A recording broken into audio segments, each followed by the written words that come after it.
top of the wildlife overcrossing over I-90, which is part of the major improvement project we've been working on since 2009,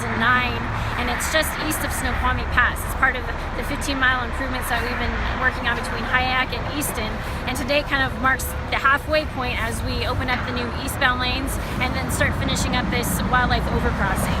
Currently 2 lanes are open, but we have to do a little more construction, but by winter time we'll have those 3 eastbound lanes open, so a 6 new lane highway in time for winter. So the overcrossing, we still have to finish some of the walls that will kind of create a barrier from wildlife and the roadway. That should be finished by November, and then next spring we'll come back in and put up fencing along I-90 that will go up and over the crossing to kind of funnel wildlife in, as well as do some vegetation that's native to this area.